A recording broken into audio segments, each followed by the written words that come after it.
Welcome to Around the Weird. Here's your host, the museum curator of the strange and unusual, Mr. Nothing. Thank you, Mysterious Voice, and welcome back to Around the Weird, a booktube channel where I talk about all the unusual and out of the ordinary literature that I have found in my travels. Today, I don't want to talk about a specific book that I read, but rather I want to do the usual wrap-up and TBR for July and for what I intend to read in August.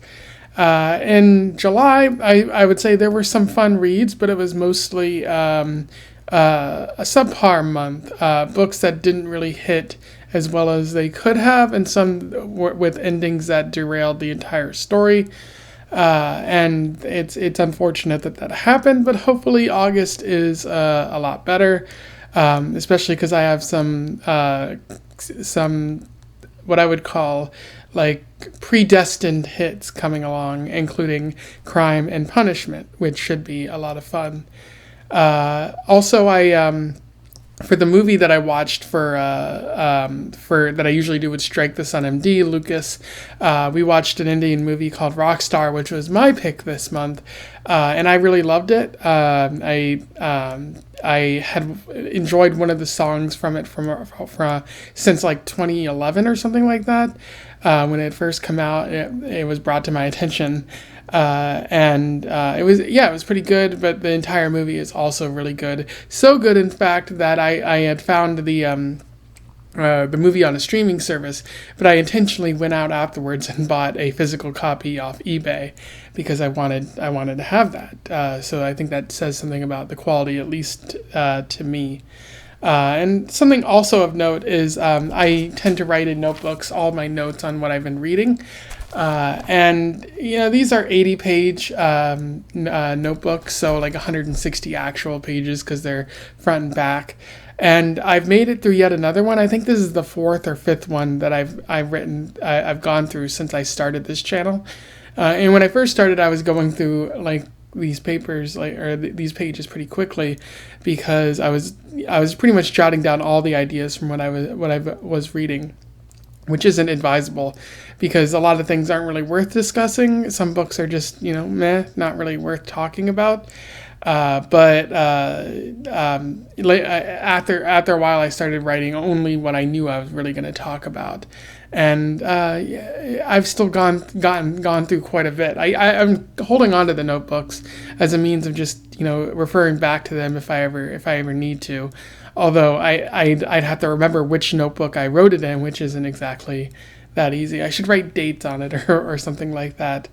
If you've ever encountered, or if you've ever, written notebooks or written in notebooks for your thoughts or anything like that, let me know in the comments below, as well as how many notebooks you might have. That's some interesting stuff that's been going on. But without further ado, let's talk about the wrap-up and TBR, and we'll move on from there. So what did I read in July? In terms of books, I read A Bond Undone by Zhen Yang, which was the second book in the Legend of the Condor Heroes. Really just the original same book, but it was broken up when it was translated. I thought it was a lot of fun, but not as good as A Hero Born. And that's just because A Hero Born kicks all kinds of ass and is like a really good introduction to this world. And A Bond Undone felt more about philosophical arguments about fighting rather than actual fighting taking place. So I feel like that's that kind of made it not as solid for me. I also read The Next Time I Die by Jason Starr, which I thought was bad. It was a story about a man who dies and then wakes up in a parallel universe where things are slightly different. It's an interesting premise which you could use to like highlight a conspiracy or something, but it was just the narrator like going over, oh, this is different and that's different and this is different, without ever actually getting into a story. And it's not, it works more as like a short story, not as like a 200-page endeavor. And what's weirder is the weird fixation on 9/11 not happening in this universe. They spend a weird amount of time talking about it, and I think it really sinks the book there. So kind of a weird thing to find at your local library. And I also read Mercury by Hope Larson, which I thought was mostly okay. I feel like there was an effort to tie two stories together, and they never really got tied together, so wasn't as fun to read. And then You Brought Me the Ocean, which I thought was fun. It was another graphic novel about a boy discovering his superpowers and also having a gay awakening. It was certainly an interesting story, but not a lot of pizzazz to it outside of the gay awakening to it. So I wasn't particularly hooked on the story. I also read Berserk Volumes 11 and 12. Both were fantastic. I'd have to say I like Volume 12 the most, and it's probably the best of the month. Volume 11 was mostly focused on the Black Dog Knights, not certainly a run-of-the-mill action story, whereas Volume 12 is a big story of betrayal and other such things, and I think Kentaro Miura really hits it out of the park with that particular story. And I can't wait to read further volumes as I go along in this series. I also read Rootless by Crystal Appiah, which I thought was a pretty okay story.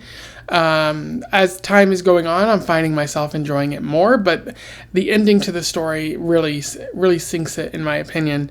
As I said in the video, the story is about a woman who gets married, has a child, realizes that having a child is derailing her entire life, and that she's not getting support, and so she eventually moves back to Ghana, has an abortion when she gets pregnant again. Her husband and her kind of drift apart, but then come back together, and then she gets hit by has a car accident and dies. And it's very weird. There's a main message to the entire story, and the ending derails that message and makes it changes the focus. And I would say it kind of loses me, but I think it would also lose other people. And it has such a solid writing at times, and it's a very interesting story. But again, that ending just derailed it and made it less intriguing to me. And then I also read the Toronto Book of the Dead, which I thought was fun. A lot of interesting stories about death in Toronto. I feel like if you want something more there needs to be more substance, because it was just overviews, I would say. Whereas if any one of these stories could be something you could go into more detail about. Certainly shows how Toronto is a place fraught with a history of violence and death and misery. And modern day Toronto, while somewhat better, is still probably filled with a little bit of that misery. So I picked that up when I was in Canada, and I think it was a fun read, although I probably could have found it if I hadn't gone to Canada. But when you're in Canada, you try to find those books that are at least tangentially related to what you're doing. Not that I was killing people in Canada, but I was exploring it and seeing the sights and whatnot. I also read Water Ghost, an interesting book that I got from my library, but it was too intangible in the end. The author had said that critics said that the writing was written in a way to make the story appear hallucinatory, kind of dreamlike and whatnot. And that might work for some people, but again, it was too intangible. It didn't feel like there was any real focus to the story, so it kind of drifted, and I had a hard time focusing on it as well. So that's not nearly what I was hoping for out of a story written about Chinese immigrants in the 1800s. And then I also read Beautiful Darkness, which I thought had a lot of neat art about miniature humans wandering around a forest area, and there's a lot of death and chaos there. Like I said, neat art, but not a particularly lot to the story in general. So not as substantial, I don't think. And then I also read Paul Moves Out, part of an overarching series, but I don't think there was a lot of substance to it. Not a lot to really grasp there. So as you can see, a lot of stories that I really wanted more from, but didn't quite deliver. I also read a number of short stories, including Only Connect by Daniel Orozco, which I thought was good. Symbols and Signs by Vladimir Nabokov, which I thought was okay. As time goes on, the story becomes less wowing to me or anything like that. The Burning House by Ann Beattie, which I thought was meh. The story didn't really seem to have stakes, is my opinion there. And The Penal Colony by Franz Kafka, which I thought was pretty great. I liked the story and what Kafka was trying to say, as well as the general writing. I thought it was a pretty solid short story. And then Two Nameless Women by an author named Garza, which I thought was okay. It was too vague and too short to really grab my attention or sell me on anything. I don't think I said that during the review, but I'm saying it here now, is that I feel like there needed to be more. Again, the word of the day seems to be substance. I also read a number of poems throughout July, which were focused on LGBTQA writers. If you want more information about that, go check my Poetry Thursday playlist. But what do I plan on reading in August? I'm currently finishing up The Walking Dead, Days Gone By, Volume 1. I thought it was pretty interesting, but again, not enough done with the themes that it's espousing on for it to really carry a lot of weight. So I'll talk more about that when I do my review for it. I'm also planning on reading Crime and Punishment. That's up next. Finally looking forward to reading that after having read Leo Tolstoy's book about the Russian War and Peace, Russian nobility. I feel like those are connected in some way, but only because both authors were Russian. So, but I always see them kind of grouped together, especially when people are talking about abstract or difficult to read Russian literature. But I'm looking forward to it because it has high praise, and again, I've been in a bit of a really solid book drought, so I feel like adding this will really give me something to latch onto and have a great time with. Unfortunately, on the contrary side of things, I did also pick up Atlas Shrugged from my local library, which is notoriously bad and has weird themes and messages in its writing. It's notable for being really conservative literature, libertarian literature, and I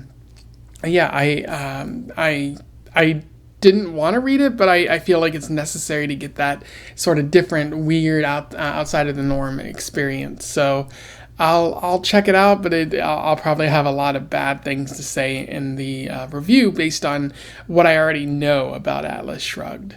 Also, other library reads that I find, graphic novels that I managed to encounter, and books from my friend Bevan, who gave me a bunch of books when they moved to India. Rootless was one of the books that Bevan gave me, which isn't like it's definitely in the style of things that Bevan is interested in, but and much like many of the things Bevan is interested in, it's really solid, but it fails in one component, and for this book, it's the ending. Although that's not true for everything Bevan recommends. There's a lot of great things that they've had me read, but hopefully the other stuff that Bevan sent along when they moved to India is pretty solid. And then also The King Must Die, which is actually a book from a coworker. Looking forward to finding what that's about. And I also want to get to John Steinbeck, which I think I've been saying the past couple months. So I want to get to The Winter of Our Discontent, which is actually one of Steinbeck's later books. It's also funny because I went to Berkeley recently and I picked up another Steinbeck story called The Red Pony. So that might show up in the near future as well. I also have a number of short stories planned for the month of August, including 2 by Ambrose Bierce and Henry Slezar. I've talked about Ambrose Bierce on this channel before, but I don't think I've talked about Henry Slezar. Looking forward to discussing that. And then a number of poems from a variety of authors. Be sure to be on the lookout for that. Anyway, that is what I read in July and what I intend to read in August. If you have any recommendations for me, let me know in the comments below. Would love to hear from you and get some interesting insight into what you think I might like, or just something that you want me to talk about here on this channel. Would love to have a conversation there, so put that in the comments below. Otherwise, don't forget to like, share, and subscribe so that other people can find out about some of these books or this channel. And also join the Discord if you want to have further conversations about books, movies, TV, other forms of media like that. And until then, I wish you the best of luck in your weird and August related travels. Farewell.